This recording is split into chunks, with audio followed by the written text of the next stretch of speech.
chaque fois qu'on construit une prison, on ne la ferme jamais, il faut la remplir. La façon dont on traite les personnes incarcérées en France, elle est extrêmement dure. Surpopulation. Surpopulation. Surpopulation. La surpopulation carcérale. C'est pas très positif tout ça.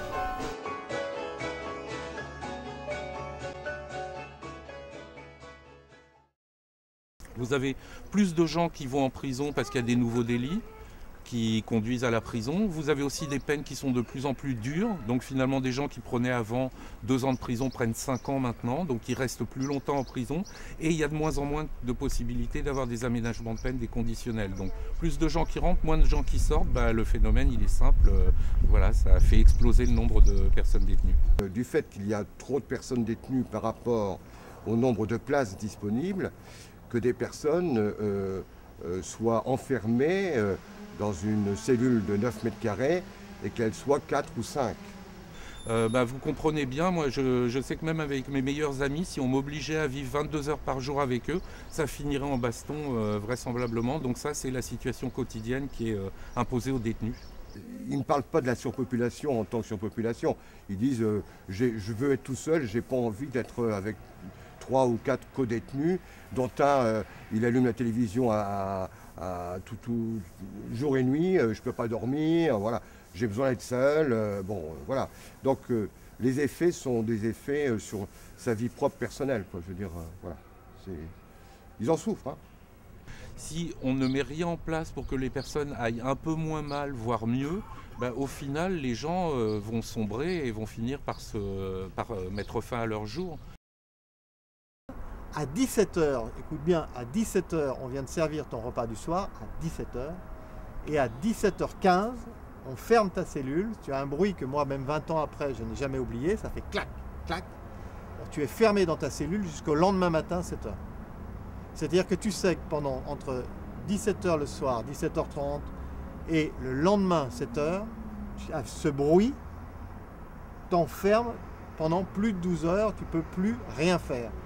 Et sans doute pour beaucoup qui ont des difficultés relationnelles, cet humain qui est si proche, ce côté quand même qui est très oppressant et très angoissant. À tel point que j'ai malheureusement assisté à des tentatives de suicide et des suicides, j'en ai fait moi-même une, que la nuit, pour ouvrir une cellule, il n'y a qu'une clé portée par le brigadier dans toute la détention. Et souvent, il y a des détenus qui se suicident, qui pourraient être sauvés, mais qu'on ne peut pas sauver parce que le temps d'aller chercher la clé et d'amener la clé, le gars est mort. L'autre chose, c'est que quand il y a beaucoup de monde, on devient vite quelqu'un comme un numéro. Et quand il y a toute cette pression, au fond, je pense aussi que ça en confronte ceux qui sont plus fragiles au fait de disparaître. On te dit, vous êtes incarcéré, tu passes dans un autre monde.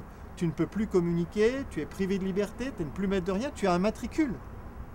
Tu n'es plus Monsieur Botton, tu es Botton matricule 39602.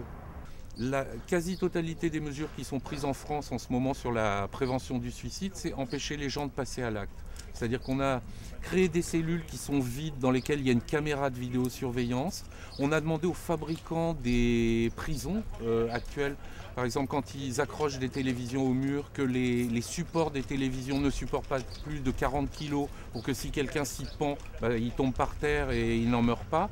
Pour les gens les plus suicidaires, on leur supprime leurs vêtements et on leur met des slips en papier, des pyjamas en papier, ce qui est extrêmement dégradant à vivre pour les personnes. Pour ce que j'ai connu, moi j'étais DPS, c'est-à-dire détenu particulièrement surveillé, et donc la nuit, toutes les heures ou parfois toutes les demi-heures, je devais montrer que j'étais en vie.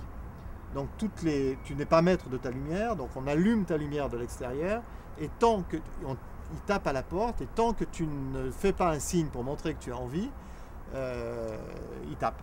Ça, c'est une façon de traiter les individus et de les maltraiter. Donc moi je pense que j'explique le niveau de suicide par le niveau de violence et le mauvais traitement fait aux personnes incarcérées. Et on a des médecins qui nous disent que les gens les plus suicidaires, ils ne les signalent plus à l'administration pénitentiaire parce qu'ils se disent au moins il aura une chance de dormir un peu la nuit Moi, je peux, en tant que médecin, lui prescrire un petit cachet, un petit truc pour l'aider à dormir. Mais si après, on vient le secouer toutes les demi-heures pour voir s'il est vivant, on va faire que précipiter finalement l'envie de mourir de la personne. Donc là, on a vraiment une administration pénitentiaire qui n'a rien compris à la prévention du suicide et qui est simplement, qui cherche à empêcher les gens de passer à l'acte. Et si on ne va pas en amont de ce qui a créé le malaise de la personne, on n'arrivera jamais à empêcher les suicides. On n'en parle pas assez, mais il y a aussi des suicides de surveillants et il y a souvent des dépressions importantes. Ils vivent dans un milieu assez stressant. Justement par le fait qu'il y a plus de détenus et c'est vrai que c'est pas évident à gérer au quotidien. On peut rentrer le soir, être énervé par une journée de travail. C'est pas notre famille qui doit payer les pots cassés, on va dire. Effectivement, les surveillants sont surmenés, ça c'est une évidence.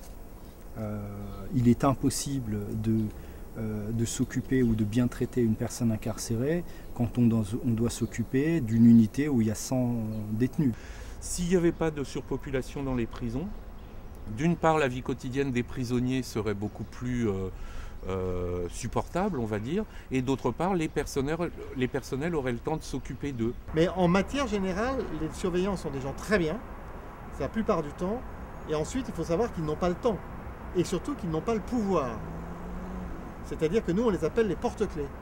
Ils ouvrent, ils ferment, ils n'ont même plus le temps d'adresser un bonjour, un sourire, comment allez-vous, etc. Terminé. Nous, tout est chronométré. Si on perd 5 minutes, il faut qu'on les récupère les 5 minutes. Et après, c'est pas évident.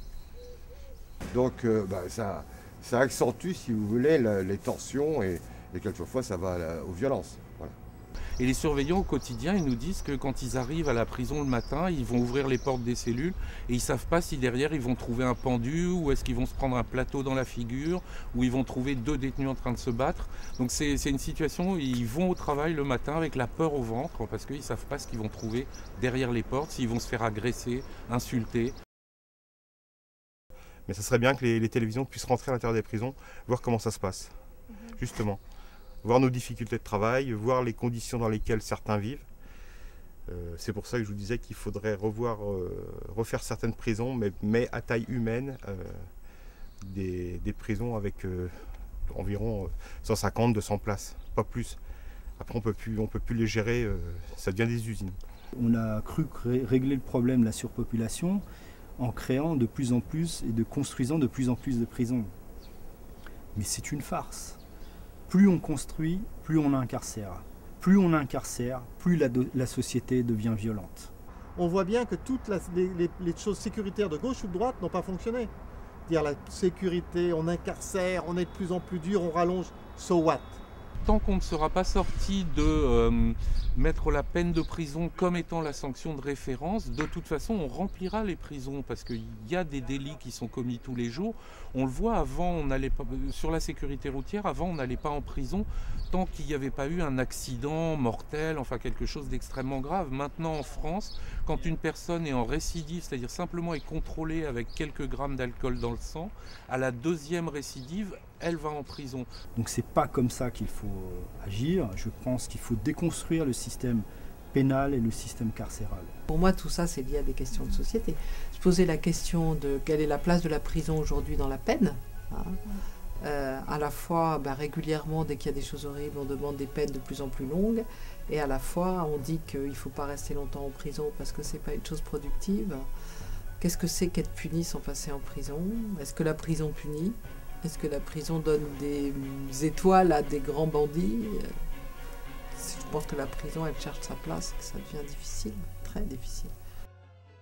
La prison va devenir une espèce de passage obligé pour tout le monde dans le cadre d'une société hyper répressive mais qui ne cherche pas du tout à régler les problèmes. Cette vision-là de la société, elle est quand même inquiétante.